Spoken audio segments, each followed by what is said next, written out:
Bismillahirrahmanirrahim. Assalamualaikum warahmatullahi wabarakatuh. Alhamdulillahirabbil alamin wassalatu wassalamu ala nabiyyina Muhammadin wa ala alihi wa ashabihi ajma'in. Wa qala rabbi shrah li sadri wa yassir li amri wa hlul 'uqdatam min lisani yafqahu qawli. Allahumma anfa'na bima 'allamtana wa 'allimna ma yanfa'una wa dhakkirna ma nasina. وأعمِ عنا أعين الظالمين والحاسدين يا ذا الجلال والإكرام ربنا افتح بيننا وبين قومنا بالحق فأنت خير الفاتحين اللهم اجعلنا ممن يستمعون القول فيتبعون أحسنه آمين يا رب العالمين قال المصنف رحمه الله تعالى ونفعنا به بعلومه في الدارين في الدنيا والآخرة. Tadi apa lagi ya? Dua mau? Ini lebih dulu sih dekat ini. Kalau yang dua kayaknya semuanya. Maulana. Masih kecil. Hadirin jamaah yang dimuliakan oleh Allah Subhanahu wa taala. Bersyukur kita kepada Allah dengan mengucap alhamdulillahirabbil alamin, bersolawat kepada Nabi dengan mengucap Allahumma sholli ala nabiyyina Muhammadin wa ala alihi wa ashabihi ajma'in. Alhamdulillah pada kesempatan siang ini kita diberikan nikmat sehat, nikmat afiat oleh Allah Subhanahu wa taala sehingga bisa melaksanakan sholat zuhur berjamaah dengan dilanjutkan kajian. Insyaallah siang ini kita akan lanjutkan pembacaan kitab Bulughul Maram karya Imam Ibnu Hajar Al-Asqalani. Kita akan lanjut kepada hadis yang ke-1454.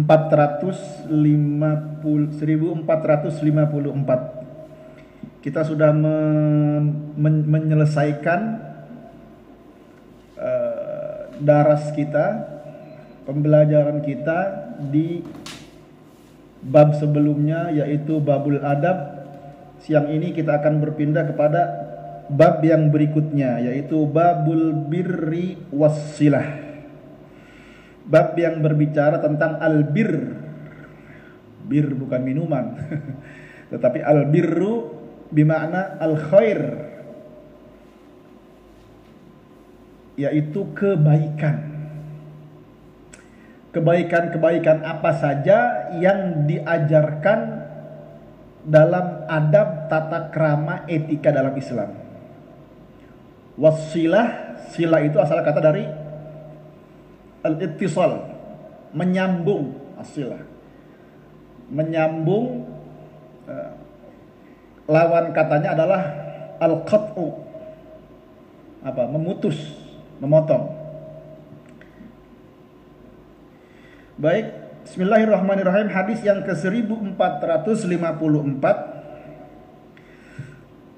An Abi Hurairah radhiyallahu anhu qala Rasulullah sallallahu alaihi wasallam man ahabba ayyubsata alaihi fi rizqihi wa ayyun sa'alahu fi atharihi falyasil rahimah. Hadisnya cukup populer sebetulnya ini. Tapi nanti ada beberapa ad-dawabit namanya. Ada ketentuan-ketentuan yang oleh ulama hadis dijelaskan terkait dengan makna hadis ini. Nampaknya memang ada yang kurang tepat. Nanti kita akan kaji bersama. Kita sering mengistilahkan silaturahim itu berkunjung ya. Berkunjung kepada teman, berkunjung ke rekan sejawat dan sebagainya gitu. Nah, tapi sebetulnya pemahaman ini pas nggak dengan pemaknaan hadis yang dijabarkan, yang ditafsilkan oleh para ulama hadis. Ya. Bunyi hadisnya dari Abi Hurairah radhiyallahu anhu qala, berkata Abu Hurairah qala Rasulullah sallallahu alaihi wasallam. Berarti hadis ini hadis qauli. Hadis qauli itu hadis yang disandarkan kepada Nabi Muhammad sallallahu alaihi wasallam berdasarkan perkataan beliau. Ya. Ada hadis qauli, ada hadis fi'li, ada hadis takriri. Berdasarkan jenisnya. Berdasarkan siapa hadis itu berakhir, nanti ada namanya hadis marfu'. Hadis marfu' itu hadis yang langsung disandarkan kepada Rasul. Berkata Abu Hurairah, berkata Nabi, nah itu namanya hadis marfu'.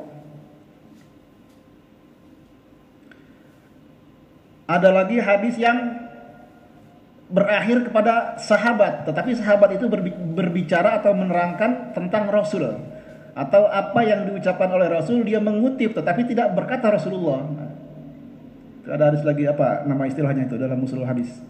Hadis munqati namanya, hadis maqtu' namanya.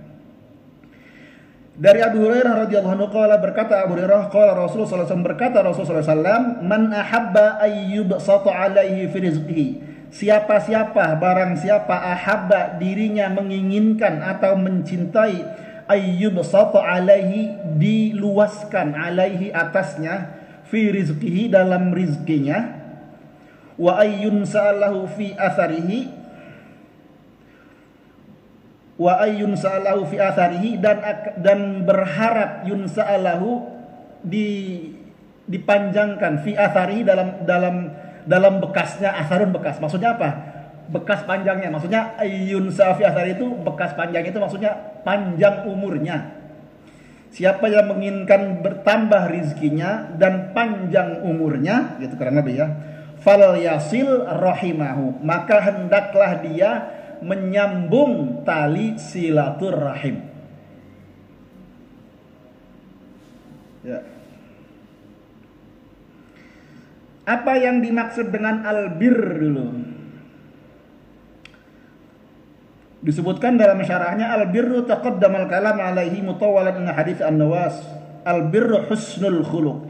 Kebaikan itu kalau mau diringkas menjadi satu perkataan yang sederhana, akan muncul kalimat apa? Albirru husnul khuluq. Kebaikan itu akan berkumpul pada satu apa? Husnul khuluq.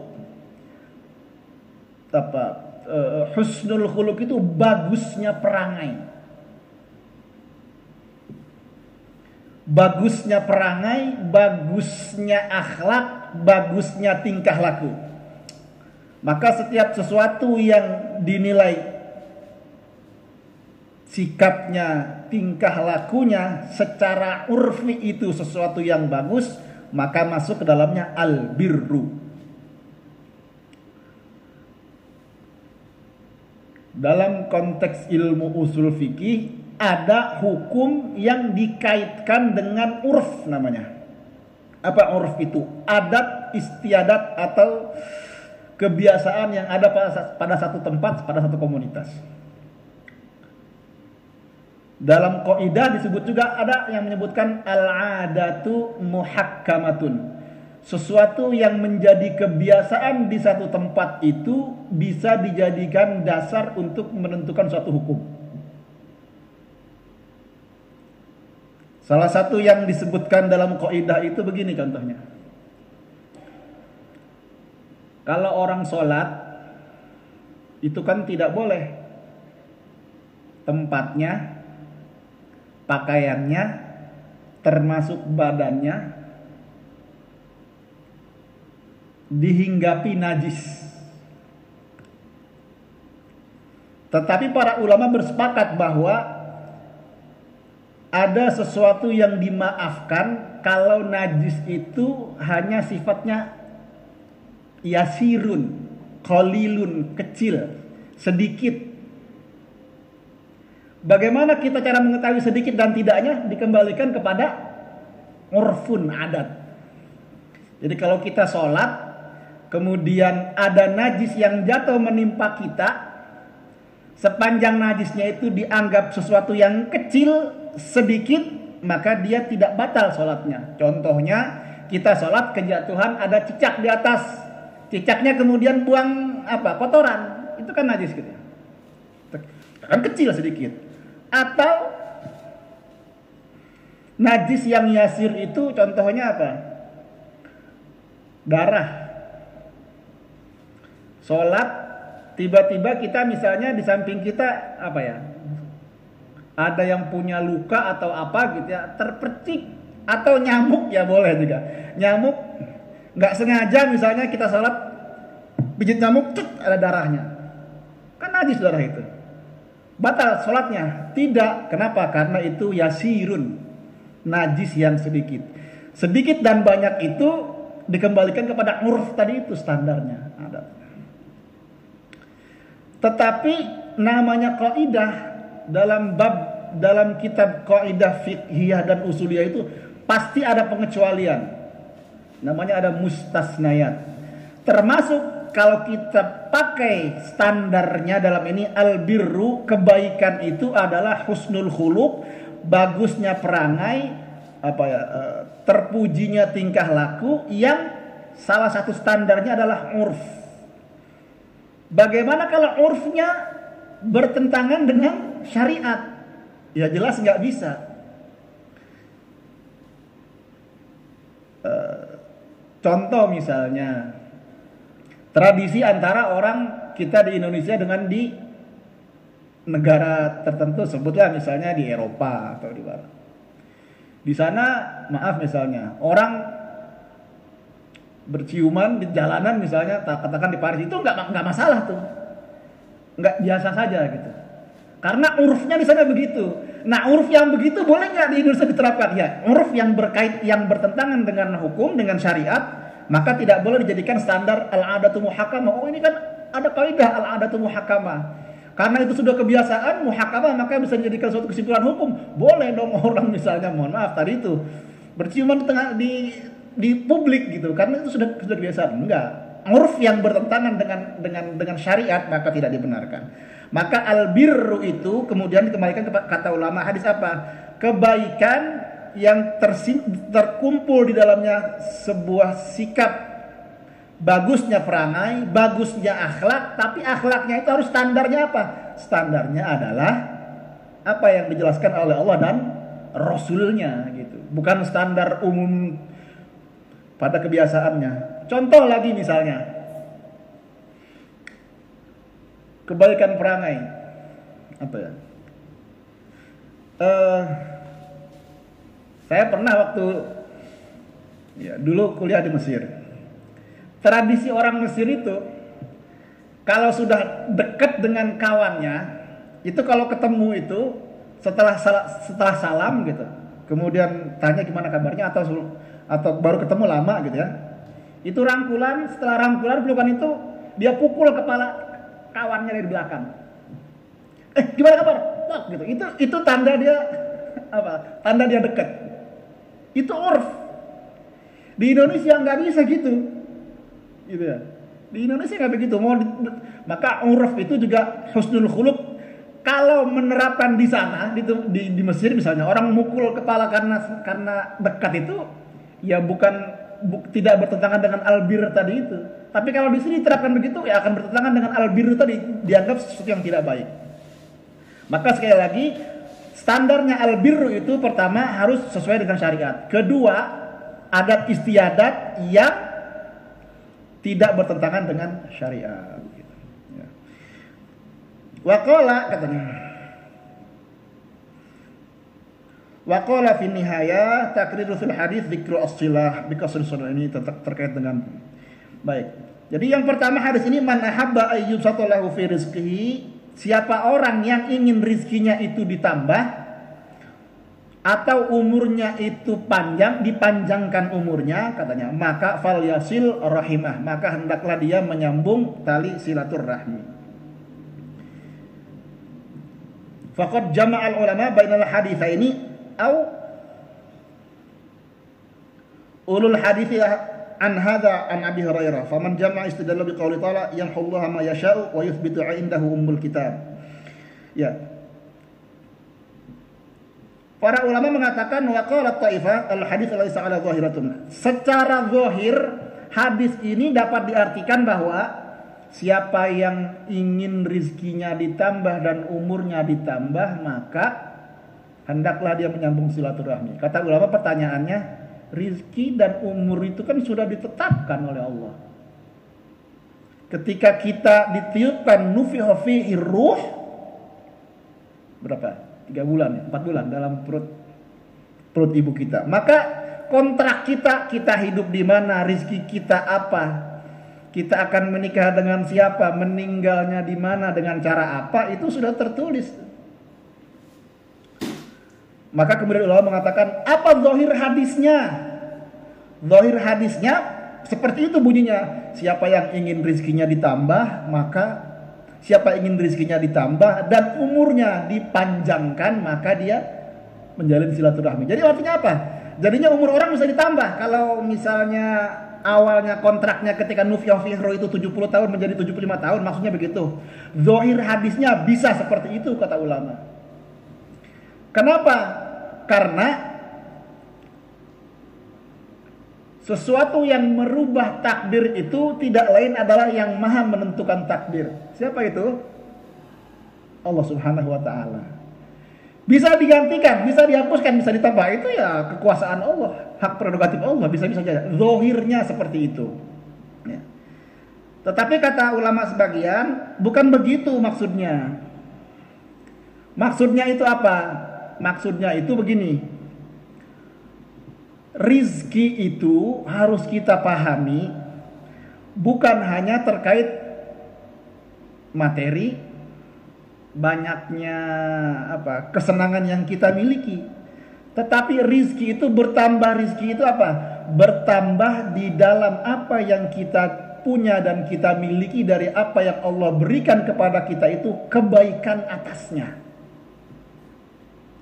Ada orang yang diberi nikmat, diberi kebaikan, terus diberi kesenangan, diberi kebaikan, terus tidak menghasilkan sesuatu yang baik. Ada. Orang diberikan Allah, kata siapa? Ubay bin Ka'ab ya. Orang itu diciptakan oleh Allah Subhanahu wa ta'ala 3 kelompok. Pertama, orang yang sangat mendapatkan keuntungan di dunia itu orang yang diberikan kepadanya ilmu, yu'ti bihil ilmi wa yu'ti bihil mal. Orang diberikan, orangnya alim, orangnya pinter, dan dia punya kecukupan harta. Itu orang yang paling beruntung katanya. Yang kedua, man yu'tihi ilman walam yu'tihi malan. Orang itu diberi ilmu, kemampuan. Ilmu artinya orang itu pinter, cerdas, tapi apa? Tapi kehidupan ekonominya kurang. Ada orang yu'tihi malan walam yu'tihi ilman. Orang diberikan harta tapi orangnya enggak pinter. Yang paling rendah itu adalah orang yang hidupnya lam yu'tihi ilman wa lam yu'tihi malan. Sudah tidak memahami agama, juga tidak diberikan ilmu. 4 orang ini maka konteksnya terkait dengan kebaikan ini, dengan panjang umur ini, maka kalau ada orang yang diberi ilmu, maka ilmunya itu memberi kemanfaatan. Kalau orangnya diberi harta banyak, diberi kedudukan, diberi jabatan, maka kedudukan dan jabatannya itu memberikan kepadanya khair, kebaikan. Maka biasanya orang itu selalu dalam yang selalu kita dalam banyak kesempatan yang kita ucapkan itu kan, atau orang di Timur Tengah sana biasanya selalu menyampaikan doa singkat saja. Allah barakallahu fik. Allah yubarik fik, jangan begitu ya. Selalu begitu. Barakallahu lak. Apa barakallahu lak itu? Barakallahu lak itu maksudnya semoga Allah memberikan kepadamu tambahan kebaikan atas apa yang Allah berikan kepadamu. Sama dengan konteks doa ketika orang menikah. Barakallahu lak wa baraka alaik wa jama'a bainakuma fi khair. Jadi keberkahan itu kebaikan-kebaikan yang muncul dari apa yang kita punya, dari apa yang kita miliki, dari apa yang kita jalani. Jadi kalau orang diberikan rizki, walaupun rizkinya misalnya tidak terlalu berlimpah, tapi ada kebaikan di situ. Tapi ada orang yang diberikan rizki yang berlimpah, harta yang banyak, tapi hartanya itu mendorong dia, mempengaruhi dia, menjadikan dia dan keluarganya malah makin jauh dari Allah misalnya. Anak-anaknya bukan anak yang soleh, malah misalnya uang yang banyak itu menjadikan anak-anaknya terjerumus narkoba misalnya. Hal-hal yang tidak bermanfaat, itu harta yang tidak membawa kebaikan. Maka rizki yang bertambah, rizki yang banyak itu kata ulama bukan bertambah dalam arti sudah ditentukan itu begini, segini misalnya, katakan kadarnya 70, 80 ditambah, bukan. Zahirnya iya, tetapi maksud sungguhnya itu adalah kebaikan yang Allah berikan pada jatah kamu itu, rizki kamu itu makin banyak kebaikan di dalamnya. Kemudian bertambah umur. Apa iya Allah bisa merubah tambahnya umur seseorang? Zahirnya kata ulama bisa, karena itu hak Allah. Tetapi maksud daripada hadis ini yang lebih mendekati adalah apa? Umurnya itu memberikan kebaikan, dan meskipun dia sudah tidak ada, umurnya itu masih dianggap ada. Maka ada istilah apa ya? Ada umur kalender, ada umur historis namanya. Ada orang yang sudah meninggal, sudah wafat, tapi orang masih mengenang terus kebaikannya. Orang masih mengirimkan Fatihah, masih orang mengirimkan doa dan sebagainya, maka itu termasuk orang yang panjang umur kata ulama. Karena ada orang ketika sudah wafat, sudah meninggal, saudaranya tidak ingat, anaknya tidak ingat, tetangganya tidak ingat, dikirim doa pun tidak pernah. Nah, itu orang yang usianya nggak panjang jadinya. Maka yang dimaksud dengan selain makna zahir tadi itu, makna tafsilinya, bertambahnya umur itu adalah meskipun dia sudah meninggal, sudah wafat, tapi masih dikenang oleh orang-orang yang hidup, keluarga yang masih hidup, masih diberikan doa, masih dikirimkan Fatihah, masih dikirimkan kebaikan-kebaikan oleh orang yang masih hidup. Itu panjang umur namanya. Kemudian para ulama juga mengatakan apa yang dimaksud fal yasil rahim. Jelas, yasil itu ittisal, menyambung, ar-rahim itu asal kata dari ar-rahim, rahim. Maka yang paling utama menyambung tali silaturahim itu adalah terhadap orang-orang yang punya hubungan keluarga. Jadi perintahnya kepada orang yang punya hubungan keluarga, dengan saudara kandung, dengan orang tua, dengan keponakan, dengan sepupu, dengan paman. Jadi utamanya seperti itu. Kenapa demikian? Karena kadang-kadang ada orang yang baik sama orang lain tapi tidak baik dengan saudara sendiri. Padahal perintah hadis ini diutamakan silaturahim itu kepada orang yang punya hubungan darah rahim. Kita ini sering tertukar-tukar. Kalau dengan orang yang tidak kita kenal, kita sopan sekali. Permisi Bapak, terima kasih Bapak. Tapi dengan keluarga sendiri, dengan anak sendiri kadang-kadang sedikit-sedikit marah. Dengan istri sedikit-sedikit nadanya tinggi. Padahal kebaikan yang utama itu harus haknya diberikan, yang lebih utama itu adalah kepada siapa? Kepada orang yang punya hubungan kerabat dengan kita, hubungan saudara dengan kita. Maka dalam urutan hadis, urutan Quran pun biasanya kebaikan itu apa? Kepada keluarga, kedua itu zawil qurba wal yatama wal masakin. Selalu urutannya begitu, perhatikan dalam Al-Qur'an. Baik membantu orang yatim, iya, bagus menyantuni anak yatim. Tapi ada keluarganya yang kelaparan, dia nggak bantu. Utama mana? Utama membantu anak yatim atau membantu keluarganya? Keluarga. Ya. Zawil qurba wal yatama wal masakin. Urutannya begitu. Begitu juga silaturahim. As-silah itu utamanya apa? Dengan keluarga dulu. Maka ya kebetulan karena saya di Kamar Agama ya, biasa konflik yang memicu antara keluarga itu salah satunya adalah biasanya kalau ada konflik waris. Waris itu kadang-kadang bukan hanya memutus hubungan silaturahmi, itu sampai saudara rasa permusuhan itu. Anak menggugat orang tua menggugat anak gitu ya. Walaupun memang konteksnya adalah siapa yang haknya dicederai, dia boleh mengajukan gugatan gitu. Tapi konsep adab itu lebih mengutamakan kalaupun ada hak kita yang diambil oleh orang, ya makanya dalam hukum perdata juga ada misalnya mediasi ya, baik dimusyawarahkan dulu baik-baik. Wah, itu bagus sebetulnya konsepnya ya. Jadi kembali lagi bahwa pertahankan silaturahmi, yang utama itu adalah dengan keluarga kita. Falyasilaturahim. Kemudian apa ciri-ciri ciri-ciri daripada orang itu menyambung silaturahmi? Silaturahim. Ciri-cirinya yang pertama katanya di sini mana di bawah? Ada tiga tingkatan dalam klasifikasi silaturahim.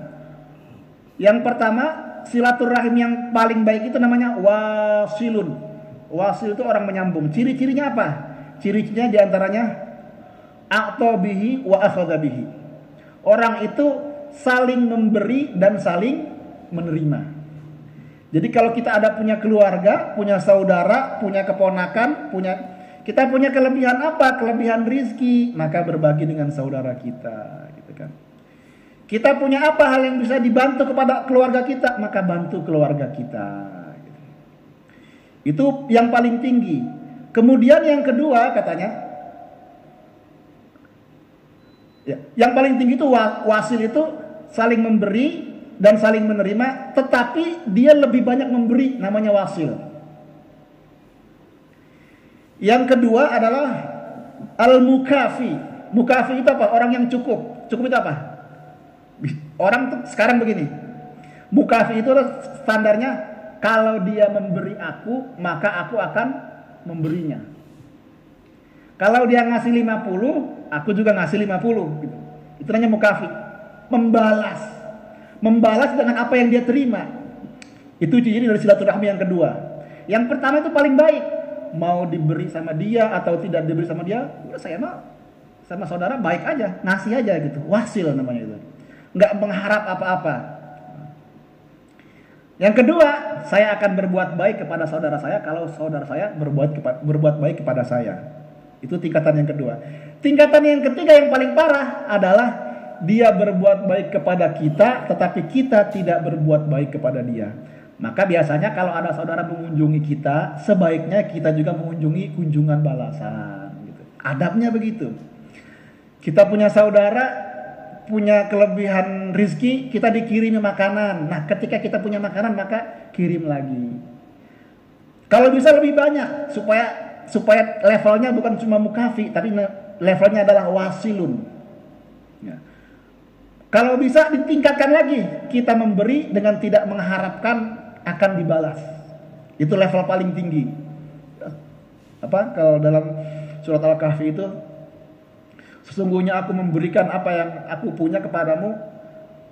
Innama nut'imukum liwajhillah la nuridu minkum jazaan wala syukuron. Pemberian yang paling tinggi itu adalah orang yang memberi tidak berharap apa-apa, bahkan ucapan terima kasih. Kan ada orang ya yang ngasih tapi udah dikasih bilang makasih juga enggak. Ada orang begitu kan? Padahal pemberian, adab yang paling terbaik dalam memberi itu adalah innama nut'imukum liwajhillah la nuridu minkum jazaan wala syukuro. Saya memberi keluarga saya membantu keluarga saya itu bukan berharap saya akan dibantu. Bukan berharap kalau saya memberi maka saya akan diberi olehnya, enggak. Kenapa? Karena kebaikan kita kepada orang lain belum tentu kebaikan itu akan kembali kepada kita dari orang itu. Allah akan menggerakkan mungkin bukan dari dia, tapi dari orang lain, dari saudara yang lain, dari orang lain yang akan memberi kebaikan kepada kita. Maka setinggi-tingginya wasil, setinggi-tingginya memberi adalah nut'imukum liwajhillah la nuridu minkum jazaan wala syukura. Ada keluarga yang sudah tidak pernah berkunjung sama sekali, sudah menganggap musuh sama kita, tapi kita harus tetap menjalin silaturahmi mendatangi keluarga kita itu. Apa? Tidak mengharapkan apa-apa. Hanya karena Allah. Biasanya disebut dengan uhibbukum fillah. Kita mencintai saudara kita mencintai rekan kita, tetangga kita, kita menghormati mereka bukan karena apa-apa, bukan karena ingin balasan, bukan karena ingin dibilang terima kasih, enggak. Walaupun manusiawi ya, ada orang diberikan kebaikan terus dia enggak membalas sama sekali. Manusiawi sih kadang-kadang suka menggerutu gitu. Ini orang enggak ada adabnya. Ya adabnya memang adabnya orang yang memberi tidak berharap dia akan dibalas, dan adabnya orang yang diberi itu adalah minimal mengucapkan terima kasih kepada orang yang memberi. Man lam yashkur linnas lam yashkur li rabbih. Orang yang tidak pernah mulutnya itu berucap terima kasih kepada manusia yang menolongnya, yang memberinya, maka hakikatnya dia tidak pernah bersyukur dan tidak pernah berterima kasih kepada Allah. Maka adabnya orang yang memberi tidak berharap apa-apa, adabnya orang yang menerima harus minimal berucap terima kasih. Ditolong ya bilang terima kasih ya, alhamdulillah, mudah-mudahan rezekinya lancar gitu ya. Baik jamaah yang dimuliakan oleh Allah Subhanahu wa taala, jadi menyambung tali silaturahmi itu kunci di mana orang pertama rezekinya akan ditambah, kemudian umurnya akan dipanjangkan dalam konteks pengertian tadi yang disampaikan oleh para ulama dalam hadis ini.